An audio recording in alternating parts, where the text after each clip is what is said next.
যাচ্ছি। তুই যাবি? আমি যাবো আর আসবো। মনির দেখা পাবি তো রে ঝাড়ন? উফ, তুমি কি দেখতেও পাও না?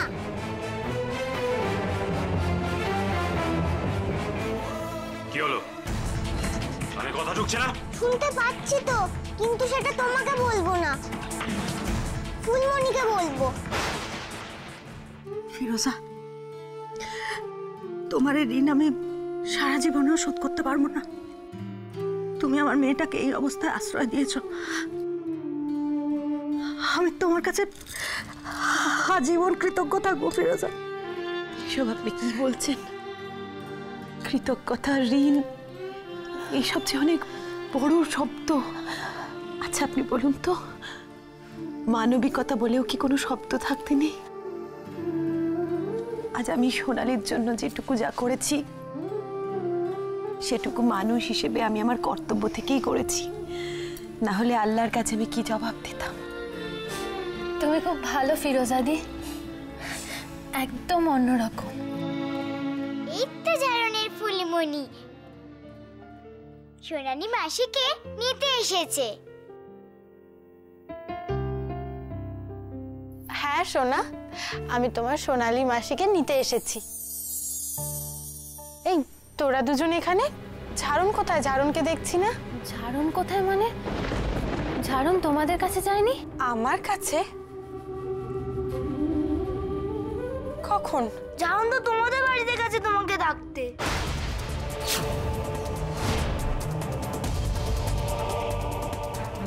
আমাকে ডাকতে গেছে? কিন্তু কেন? আমি বলছি, মায়ের ফোন পেয়ে আমি বেরোতে যাচ্ছিলাম, আর তখনই ঝাড়ন। তুমি তোমার বাড়ি যাবে তো? তার আগে ফুলমণিকে আমি ডেকে আনছি। তুই যাবি? আমি যাবো আর আসবো। কি হয়েছে বড় বৌমা? তোমাকে এত অস্থির দেখাচ্ছে কেন মা? মা মা মা ঝাড়ন ঝাড়ন আমাদের বাড়িতে চলে গেছে। ওখানে গিয়ে যদি সোনালীর ব্যাপারে কিছু বলে দেয় তখন তো আরেক কাণ্ড বাঁধবে।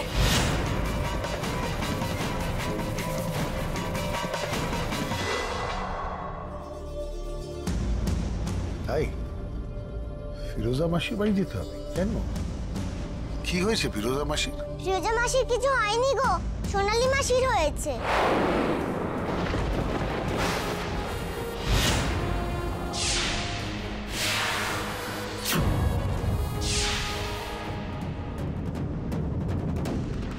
খুব কাজে এই বাড়িতে আসার জন্য, ফুলমণি গিয়ে নিয়ে আসবে। সোনালী মাসি? সে কে বাবা? সোনালী মাসি গো, সোনালী মাসি, এই বাড়ির মেয়ে।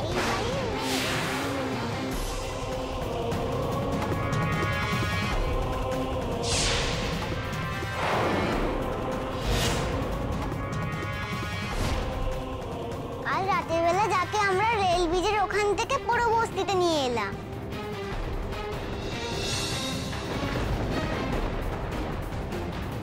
কারা নিয়ে এলো ওকে? আমি, মা, ফুলমণি আর ফিরোজা মাসি।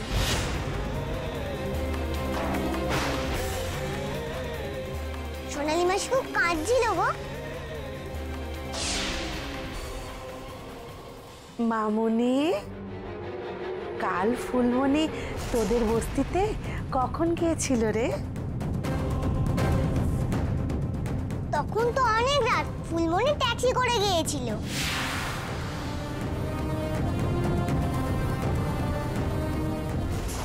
আমার তো অ্যাক্সিডেন্ট হয়ে যেত এই ট্যাক্সিতে। রাধে শ্যাম, রাধে শ্যাম।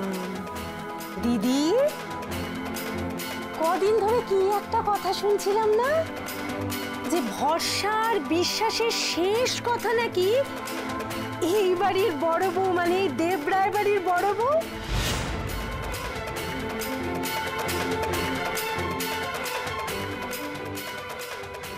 মামুনি, সোনালী মাসি এখন কোথায়? সোনালী মাসি এখন ফিরোজা মাসির বাড়িতে। ওর তো বাচ্চা হবে, তাই জন্য ফুলমণি ওকে একা বেরোতে বারণ করেছে।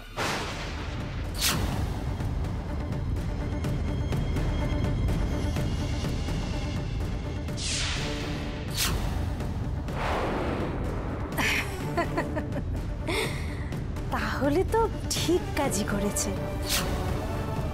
আহা গো, মেয়েটার বাচ্চা হবে রে।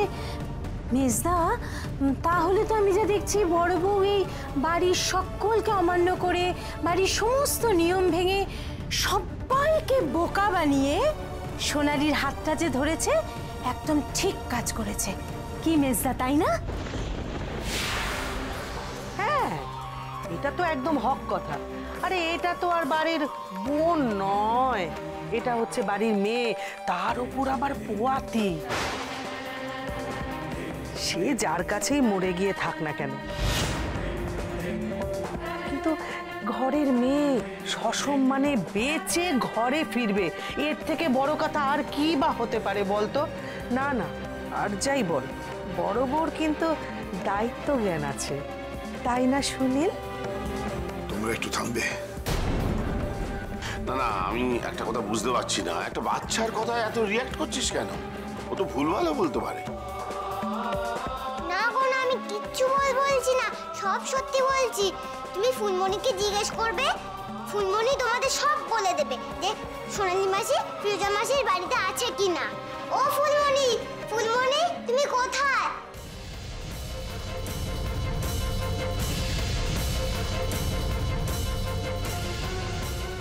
ওই তো ফুলমণি।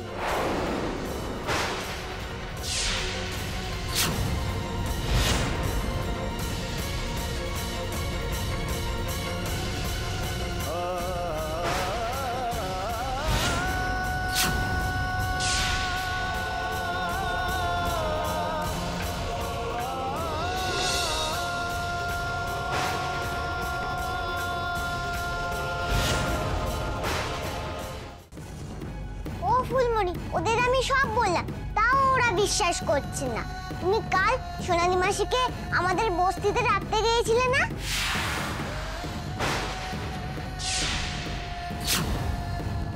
বলো না, তুমি বলেছিলে না যে সোনালি মাসিকে এই বাড়িতে নিয়ে আসবে?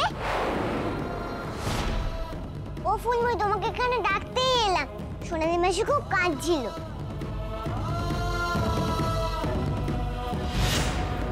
চুপ করবি তুই? যা এখান থেকে, যা। কি হলো কি? কানে কথা যাচ্ছে না? বেরো এখান থেকে।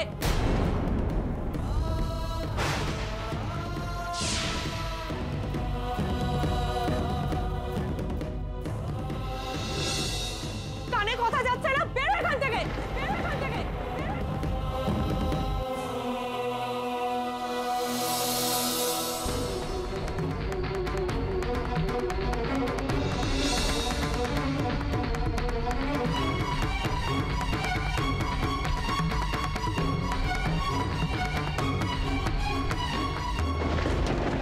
সোনালি, আয় ভেতরে আয়।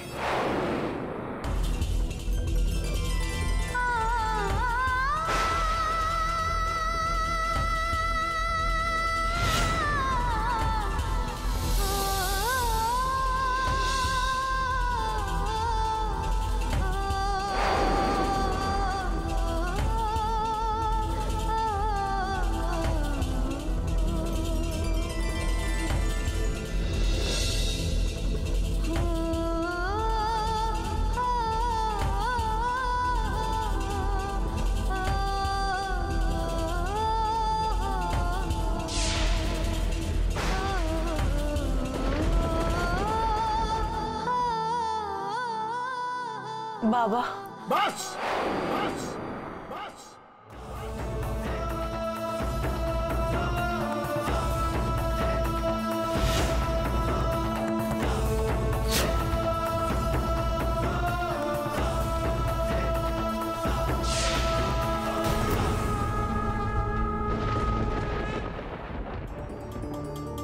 একটা কথাও শুনতে চাই না আমি। পেছন থেকে যে ছুরি মারে সেটাকে আমি বিশ্বাসঘাতকতা বলি।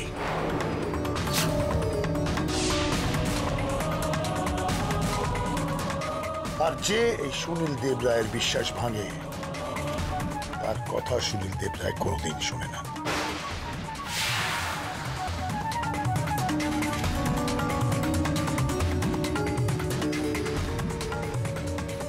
তোমার বলা প্রত্যেকটা শব্দ আজ অর্থহীন হয়ে গেছে বড় বৌমা। বাবা আপনি একটিবার আমার কথাটা শুনুন। বিশ্বাসের বেড়া যে একবার ভাঙে তার কোনো কথাই আমি শুনি না।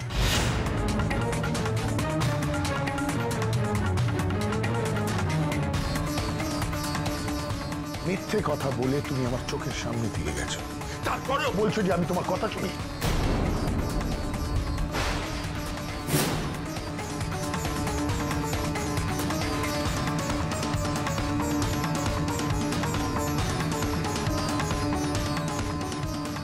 বাবা বাবা আমাদের সোনালি অনেক বড় বিপদে পড়েছিল, এই সময় ওর কাছে না গেলে। আর এটার জন্য তুমি আমাকে ঠকালে। কোন মানুষ কি?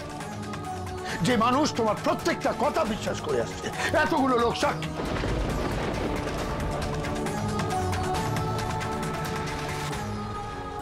তুমি যদি আমাকে বলতে সূর্য পশ্চিমে উঠেছে, আমি সেটাই বিশ্বাস করতাম বড় বৌমা। আজ তুমি সেই বিশ্বাস ভেঙে দিলে, ঠকিয়েছ তুমি আমাকে।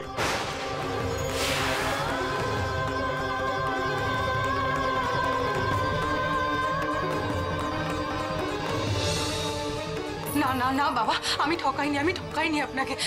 আমি শুধু ওকে সামলাতে গেছিলাম, নাহলে যে ও মরে যেত বাবা, ও মরে যেত। যে মৃত সে নতুন করে কি বলবে?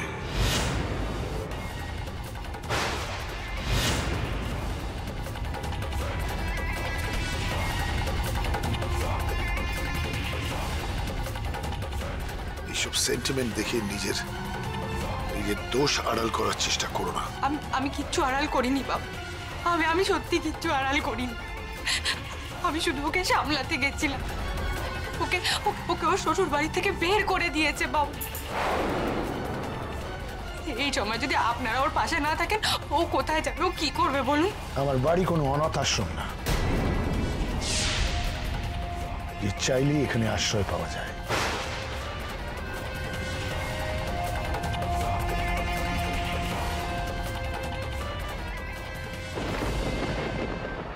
আর একটা কথা স্পষ্টভাবে শুনে নাও বড় বৌমা, সময় পেরিয়ে গেলে কোনো মানুষেরই অপরাধ কম হয় না। যে ভুল করেছে তাকে শাস্তি পেতেই হবে। আর তার জলজন্ত উদাহরণ হলো এই সামনে তোমার দাঁড়িয়ে আছে।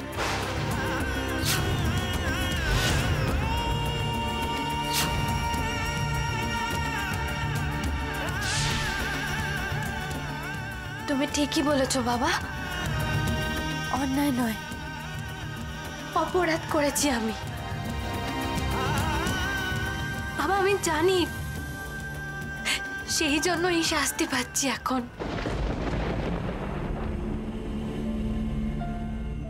আজ আমার কোথাও যাওয়ার জায়গা নেই বাবা, আমি মা হতে চলেছি।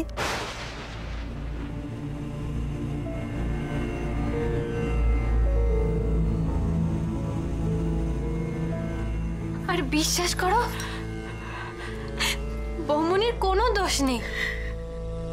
আমি ফোন করেছিলাম, বলো না কোথায় যাবো এই অবস্থায় আমি। বাবা অন্তত বাচ্চাটা হয়ে যাওয়া অবধি আমাকে থাকতে দাও। আমি কথা দিচ্ছি তোমাকে, আমি তারপরে চলে যাবো এখান থেকে, চলে যাবো বাবা। আমাকে কটা দিন থাকতে দাও তুমি।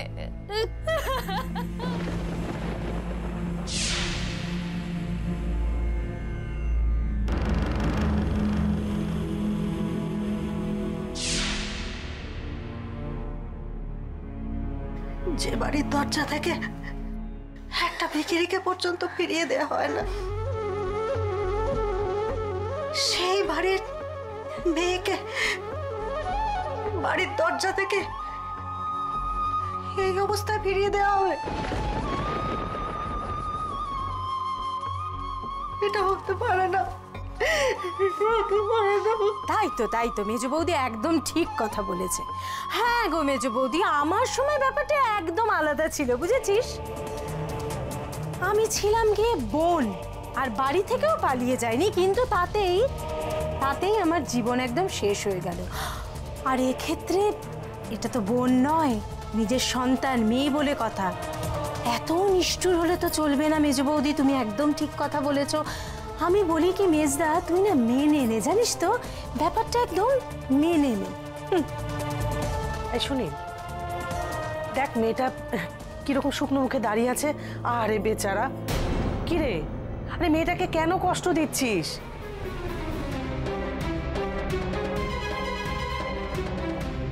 আরে শোন না আমার কথা, দেখ না কত বড় বড় মানুষের সন্তানের স্বার্থেই তো নীতি আদর্শ সব পাল্টে যায়। আর সেখানে তো তুই মেয়েরই বাবা, নে সিদ্ধান্তটা পাল্টে নে। কি রে? সিদ্ধান্ত আমি 4 বছর আগেই জানিয়ে দিয়েছিলাম।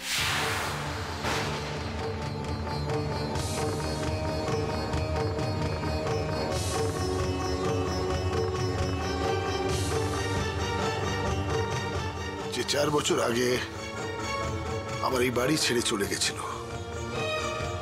তার কোনোদিন আমার এই বাড়িতে স্থান হবে না।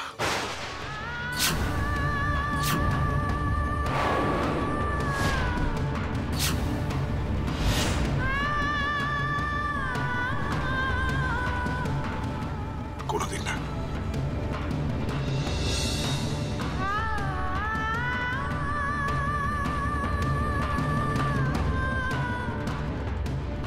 দেখলে তো বৌমনি, আমি জানতাম আমি। তুমি শুধু শুধু জোর করেছিলে আমাকে। এবার আমি কি করব এবার? আমি একমাত্র মৃত্যু ছাড়া আমার আর কোনো রাস্তা নেই।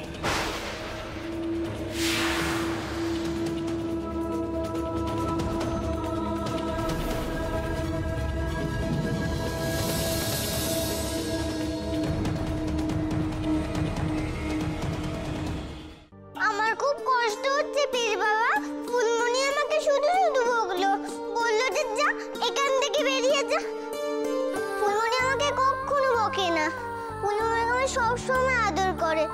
ফুলমণিকেই তো আমি ডাকতে গেছিলাম, নাহলে তো সোনালি মাসি চলেই যেত। ফুলমণি যখন বাতি জ্বালাতে আসবে তুমি তখন বকে দিও, বলবে যে ঝাড়নের খুব কষ্ট হয়েছে, ফুলমণি খুব বকেছে। ঝাড়ুন বেটি, তোমার চোখে জল কেন? এ বাবা, না না না না, এটা একদম ঠিক না। আমার ঝাড়ুন বেটির চোখে জল। আচ্ছা ঝাড়ুন বেটি, তুমি পীর বাবাকে কি বলছিলে? এই দেখো আবার কাঁদে। আমার ঝাড়ুন বেটি যদি কাঁদে তো আল্লাহ রাগ করবে, আল্লাহর কষ্ট হবে। এসো এসো আমার কাছে এসো দেখি। এ বাবা, আমার ঝাড়ুন বেটির মুখ একদম শুকনো হয়ে গেছে। আচ্ছা দাঁড়াও, তুমি দাঁড়াও এখানে, আমি এক্ষুনি আসছি।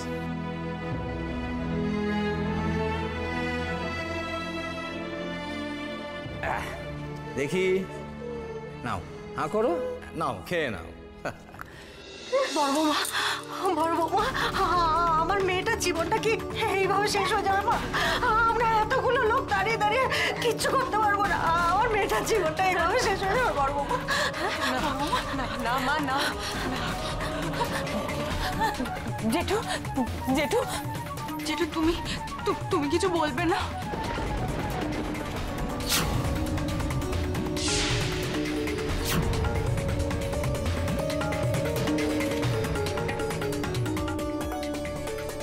কাকা, আপনারা কেউ কেন কিছু বুঝতে পারছেন না? কাকা একটু বুঝুন না। হ্যাঁ, একটু বলুন না বাবাকে।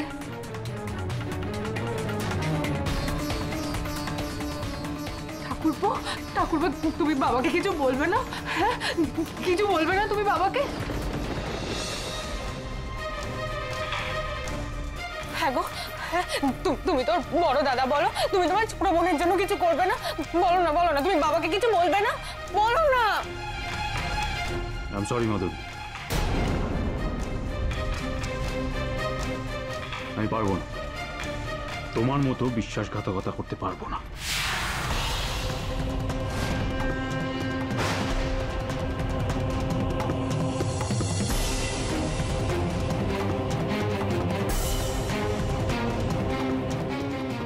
তোমরা কেউ একবারও গিয়ে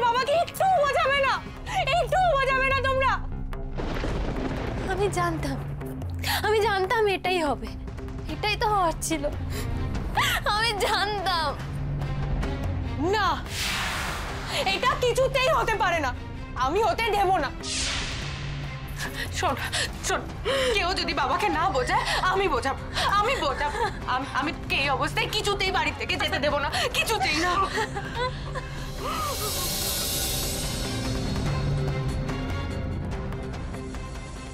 রূপু, তোর বেলা যেন বড় বউ কি করেছিল? এইরকমই দাঁড়িয়ে দাঁড়িয়ে মজা দেখেছিল, তাই না?